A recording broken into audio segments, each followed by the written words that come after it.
Breaking Jetpur Dhoraji road ઉપર આવેલ ચામુંડાનગરમાં મહિલાઓએ બુટલેગરના ઘર ઉપર અને રોડ ઉપર વેચાઈ રહેલા દેશી દારૂના અડ્ડાએ જઈ જનતાએ રેડ કરી દારૂની પોટલીઓ પકડી પાડી। છેલ્લા ઘણા સમયથી પોલીસની મીઠી નજર હેઠળ દેશી દારૂ વેચતો હોવાનો સ્થાનિકોનો આક્ષેપ। અવારનવાર રજૂઆત કરવા છતાં પોલીસ દ્વારા કોઈ કડક પગલાં ન લેવાતા સ્થાનિક મહિલાઓ બુટલેગરના ઘર પાસે અને રોડ ઉપર દારૂ ખુલ્લેઆમ વેચી રહ્યા હોય ત્યાં પહોંચી જનતાએ રેડ કરી। મહિલાઓએ જનતા રેડ કરી દેશી દારૂ પકડી પોલીસને કર્યો ફોન। જેતપુર પોલીસ ઘટના સ્થળે પહોંચી દારૂ કબજે કરી બુટલેગરને પકડી પોલીસ સ્ટેશન રવાના થઈ ગઈ। ચામુંડાનગરમાં છેલ્લા ઘણા વર્ષોથી ખુલ્લેઆમ વેચાઈ રહ્યો હોય દેશી દારૂ સ્થાનિકો પરેશાન હતા। બુટલેગર અને સ્થાનિક મહિલાઓ વચ્ચે રકઝક થઈ। અનેકવાર રજૂઆત કરવા છતાં પોલીસે કાર્યવાહી ન કરતા મહિલાઓએ જાતે જ દારૂ પકડી પોલીસને બોલાવી બુટલેગરને પકડાવ્યા। Report bureau chief Ilyas Kapasi, Amreli.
તમારું આખું નામ?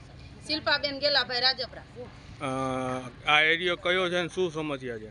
ધોરાજી રોડ ચામુંડાનગર અમારો એરિયો પછાત વરણ છે. અહીંયા દારૂ વેચાય છે અને સરકાર નોટબંધી રાતોરાત કરે તો આ દારૂબંધી કેમ નથી થતી? આ દારૂબંધી વિશે કોઈને તમે જાણ કરેલી છે? અમે ઘણીવાર પોલીસ ચોકીએ ગયા છે, કોઈ અહીંયા કાંઈ કરતા નથી. હા. અને પાછા તો પોલીસ વાળા એમ કહે કે તમારા ધંધા પાણી હાલે છે કે નથી હાલતા હારા. દારૂ જ જાઉં છું. તમારું નામ? નીતાબેન વિપુલભાઈ રાજપરા, આ એરિયો કયો છે ને શું સમસ્યા? ચામુંડાનગર ધોરાજી રોડ. આ સમસ્યા શું છે તમારે? દારૂ વેચે છે 5 વર્ષથી. પોલીસ ચોકીએ જાવી છે તો જવાબ દેતા નથી, હપ્તા લઈ લે છે અને હામ્યું કેસ કરે છે બળાત્કારના ને મોટરસાયકલ ફટકાડ્યા એના. તમારી ઉપર કોઈ વાર બનાવ બન્યો જાવ? હમણાં જ કર્યો મારા ઘરવાળાનો કેસ, મારા હાહરાનો કેસ કર્યો અને અમાર જણને પૂર રાખે, અમાર જણને પૂરે છે તો એનું કઈ ન થાય. પીવા વાળાને પૂરતા